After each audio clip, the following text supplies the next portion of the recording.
आंधी से अति सुदृढ़ बनाया,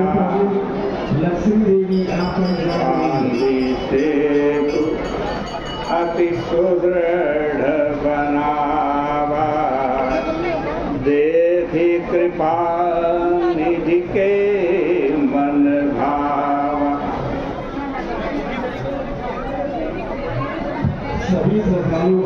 बांध सेतु, सेतु को बांध करके वानर सेना ने अति सुदृढ़ उस सेतु को बनाया। भगवान श्री राम जी ने उसको देखा, उनको बड़ा अच्छा लगा, बड़ा सुंदर वो सेतु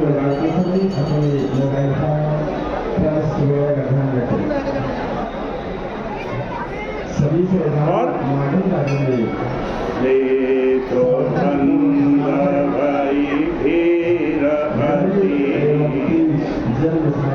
कपि नव पंथ उड़ाई, अपर जल चरण पर चढ़ी चढ़ी पार ही जाई।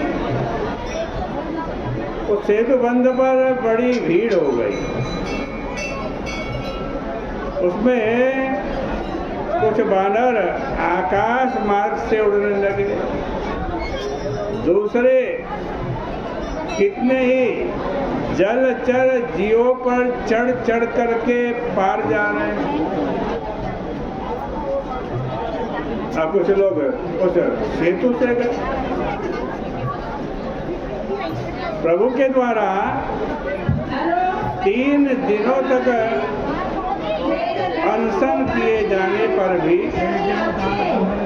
जब जलनिधि ने मार्ग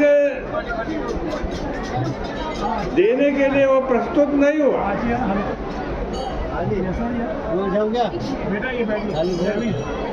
तब प्रभु ने लक्ष्मण को धनुष बाण लाने का संदेश दिया। लक्ष्मण बाण सरासर आनो, लक्ष्मण बाण सरासर आनो, बारिधि विशिख कृशानो, वारिधि विशिख कृशानो।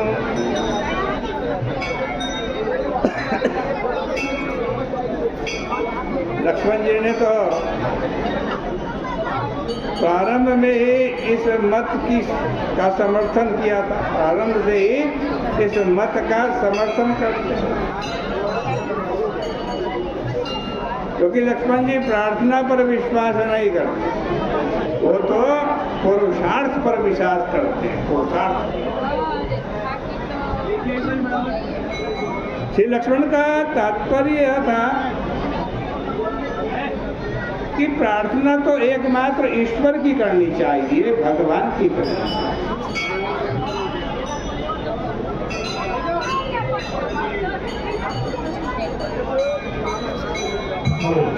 उसकी भी आवश्यकता तब होती है, भगवान से भी प्रार्थना की आवश्यकता कब भगवान से प्रार्थना करें,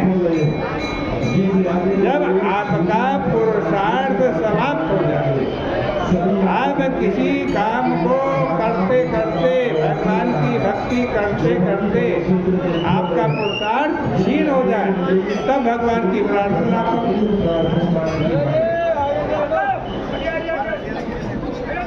जो कार्य अपने पुरुषार्थ से संपन्न हो सकता हो, उसके लिए तो भगवान की भी प्रार्थना ना करें।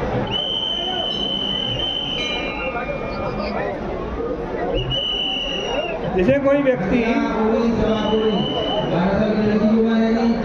उसके घर में अन्न का भंडार पड़ा हुआ है, खूब अन्न पड़ा,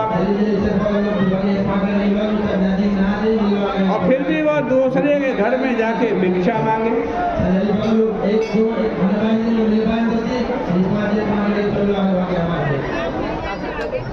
समुद्र जड़ है,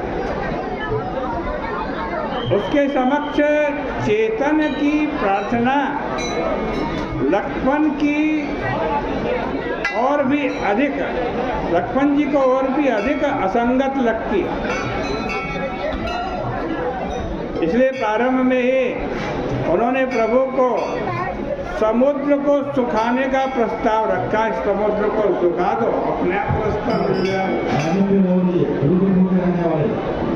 नाथ देव कर कवन भरोसा, नाथ देव कर कवन भरोसा, सो सई सिंधु करई मन रोसा, सो सई सिंधु करई मन रोसा, कादर मन कहूँ एक अधारा, कादर मन कहूँ एक अधारा, देव देव आलसी पुकारा।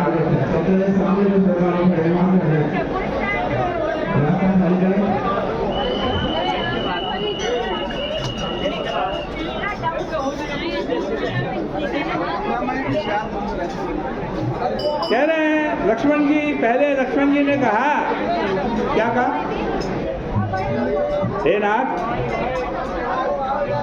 उस भाग्य के ऊपर, उस प्रार्थना के ऊपर विश्वास मत करो। आइए इसे क्रोध करके समुद्र को सुखा दो, क्योंकि देव देव तो कायर व्यक्ति करता है। प्रार्थना और अनमन का मार्ग प्रभु ने विभीषण के सुझाव, प्रार्थना और अनशन का जो रास्ता था, भगवान ने पहले प्रार्थना की थी, अनशन किया था, व्रत रखा था समुद्र के तट पर। ये विभीषण के सुझाव पर, उन्हीं विभीषण की प्रसन्नता के लिए भगवान श्री राम जी ने किया। विभीषण की मान्यता यह थी कि पुरुषार्थ की क्षमता होते हुए भी प्रार्थना का आश्रय लेना ही महानता का परिचायक है। कायर तो प्रार्थना का आश्रय लेता ही है और पुरुषार्थवादी पौरुष के द्वारा सफलता प्राप्त करते हैं, किंतु प्रभु को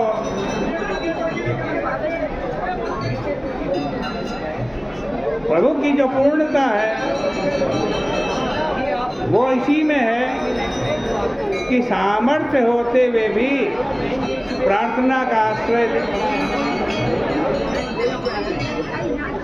विभीषण ने प्रस्ताव रखते हुए यही कहा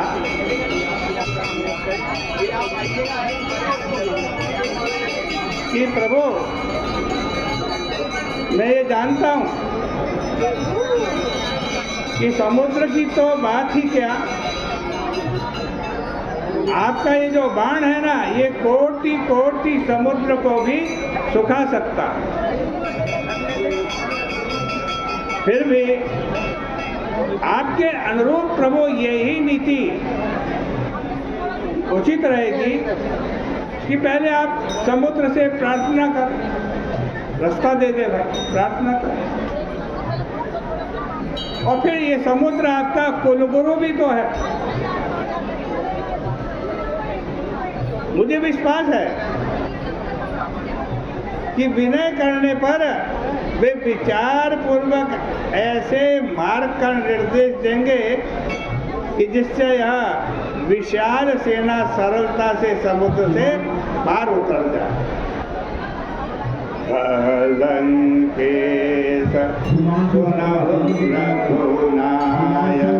विभीषण कह रहा है भगवान श्री राम जी से, सुनौ रघुनायक कोटि सिंधु शोषक तव सायक, कोटि सिंधु शोषक तव सायक। यद्यपि तदपि नीति असि गाई, यद्यपि तदपि नीति असि गाई। विनय करई सागर सन जाई, विनय करी सागर सन जाई। प्रभु तुम्हारे गुरु गुरु जलधि कहीं उपाय विचारी, बिनु प्रयास सागर तरही सकल भालु कपि